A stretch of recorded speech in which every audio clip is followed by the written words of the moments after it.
if we were to demolish part and rebuild the ramp, there are some car park space need to be compromised. And as a result of that, we will be reducing our number of car park from 112 to 96.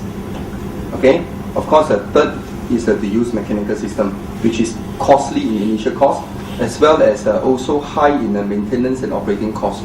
So we focus on option 1, is to demolish the whole building, because there are economics to it. One of the reasons is because if we were to demolish the whole building and the budget allowed for us to build a new building, and we can actually build a 3-story building with a split level ramp and split level concept, we can actually accommodate 303 car parks. 303 stories. 6 story. Actually it's 7 story. 6 floor. 6 floor and 303 car parks. Okay. If we were to go 24 meter high, then we can go 8 floor with 400 car parks. Okay. So these are the first option, which we subdivided into option A, 1A and 1B. CM, we have reported to you about the economic side. Would you like to elaborate that part? Or you want us? Okay. Now we have also reported to CM and also Dato' Farizan. From the economic point of view, if you're using option 1A with 303 car parks, the existing cost that we built this building is 4.3 million. If we were to demolish and build a new one with option 1A, 18-meter building, 6 floor with 303 car parks, and the cost of building one parking lot is about 39,000 ringgit. 39,000 ringgit per lot. And compared to option 2, if we were to demolish part of the ramps part of the building, which is the ramp portion, and then that also we need to spend about 1.5 million.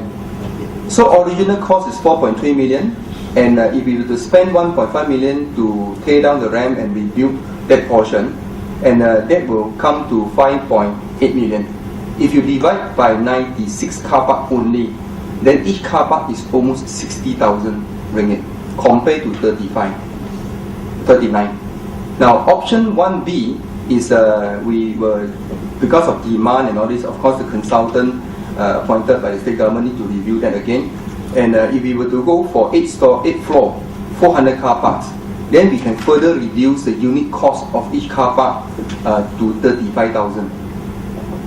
And alternative to that, 1A and 1B, we would like to also make a recommendation to the state. Let's say the budget is insufficient, but we want to foresee in the future the demand may increase, and then we can say we do the foundation and the columns for 8-story, but initially only built 6-story. Yeah. So I think this is our recommendation to the states, and then we leave it to the state to make the decision. Itu kita akan bentangkan laporan ini pada mesyuarat Exco pada hari Khamis, dan keputusan akan dibuat pada hari Khamis. Laporan ini akan diedarkan kepada semua ahli Exco, dan pada hari Khamis kita akan bincang hari ini untuk satu keputusan. Tapi tentunya saya sendiri, ini pandangan saya lah, saya akan mengesyorkan cadangan yang dibuat oleh jawatankuasa. Okay, right. Any questions? So I would recommend to the EXCO to accept the recommendations made by the committee. 1A or 1B? I think their first choice. 1A. Because when we set up the committee, I feel that since we set up this committee, no point dismissing their recommendations. I think we should follow what the committee recommends, because it's an independent committee.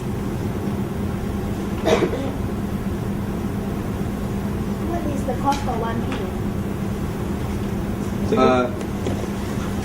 Cost of 1B, if we take the norm for each car park, like 22 to 25,000 per lot. So we take the high side, the conservative part, assuming 25,000 per plot. So for 1B is 10 million. 10 million. But of course you take 10 million, then you have to plus the initial cost that demolished, which is 4.3 million. So in total is 14.3 million. But then you divide by 400, you get 35,000 per lot. So there's an economy of scale. But then of course we need to leave it to the state whether the budget allow or not, and at the same time whether the demand is there or not. Okay. But what we are trying to say is from architectural and from engineering point of view, it is possible technically. We have done our work, we'll pass it to you for decision. Architect, Proposal, draft proposal. any questions? So the cost. No, definitely be by the state if we want to review the car park. But I said this is a final decision will only be made on Thursday. Okay, I can recommend that we accept the committee's recommendation. I can suggest to the ESCO that we accept the committee's recommendation, but I think we have to wait for the ESCO to decide first. So let's wait for the ESCO to decide on Thursday. Then whatever measures we take at that time we'll tell you what will be the expected cost. I think everything is there. Saya ada terjemahkan itu rumusan dalam bahasa Malaysia dan bahasa Mandarin. Tapi yang lain-lain kita tak terjemahkan kerana ia terlalu teknikal untuk kita. So saya rasa lebih baik ia dikekalkan dalam bahasa Inggeris supaya semua boleh faham. Kita hanya terjemahkan dalam rumusan saja dalam bahasa Malaysia. Bahawa projek ini adalah projek kerajaan persekutuan seperti yang disebut tadi, dan ia tender ini di award oleh kerajaan persekutuan. Ia diluluskan pada tahun 2007. So kita tentu menyambungkan kerja ini, dan memandangkan bahawa ada masalah, kita rasa lebih baik kita tubuhkan jawatankuasa siasatan untuk mengatasi masalah ini. Dan semua penemuan 3 tema rujukan telah pun dipenuhi. I think kalau look at the 3 terms of reference, 3 tema rujukan untuk membolehkan jawatankuasa menjalankan kerja, 3 terma rujukan pun telah dipenuhi seperti yang saya sebut tadi, iaitu 1, 2, 3 saya sebut tadi. Okay. How about the officer that should be held responsible on this mistake? They have already said that they have already made their recommendations, and as I said, we will let the EXCO decide on Thursday. Sorry? It's from the PDC consultancy. It's from PDC consultancy, yes. The architect is from PDC consultancy. Should be held responsible on this. That is the finding of the committee.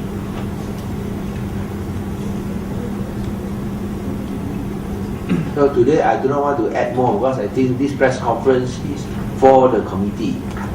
After 6 weeks of hard work, this is their report. I want to say that we will present to the ESCO on Thursday and make a final decision on their recommendations. Of course, I will suggest that we adopt their recommendations.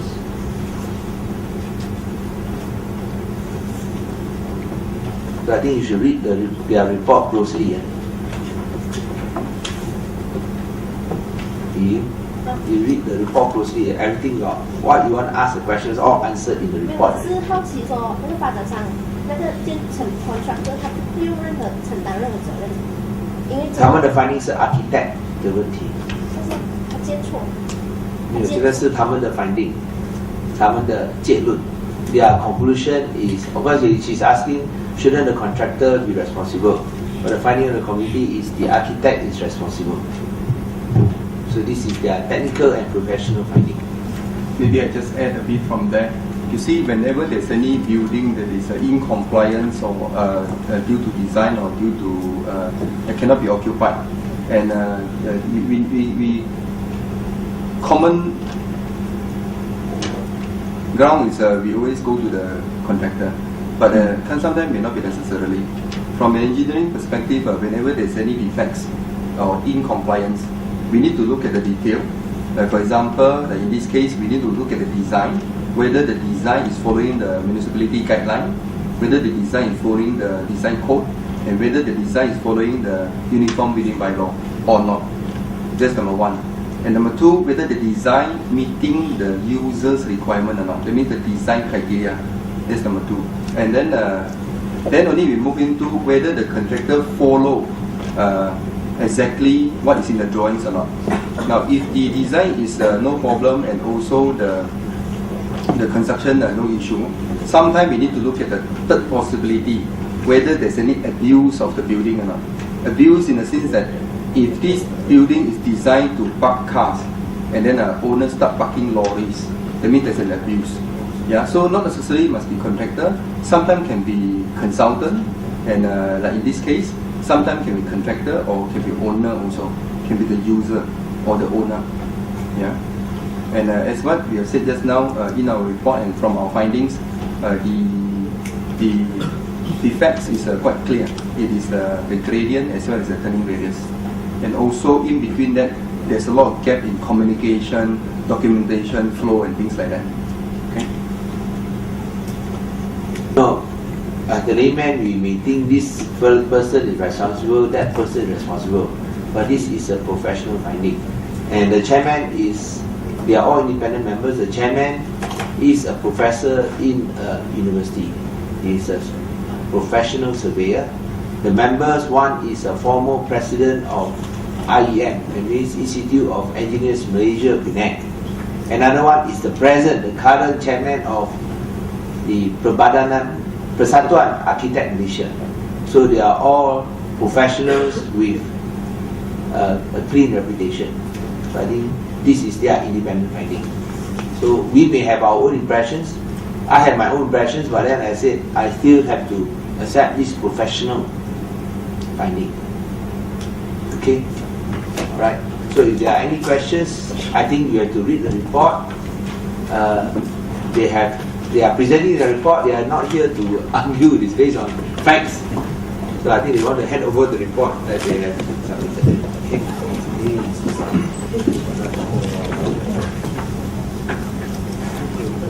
Okay, y'all. Can you all?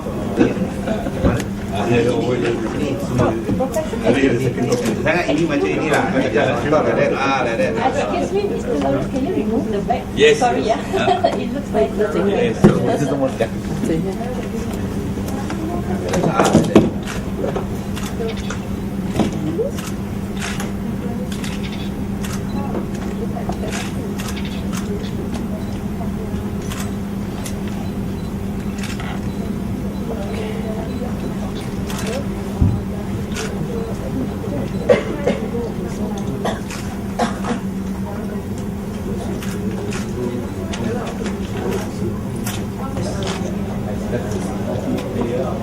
Can ask other questions.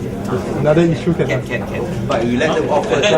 Go for their lunch. You know when we just now the Heritage Cafe, they've done a new place. So I've asked Andrew Yong. You know Andrew Yong, isn't it? Steve Yong is right. 760. So can we get your contact number?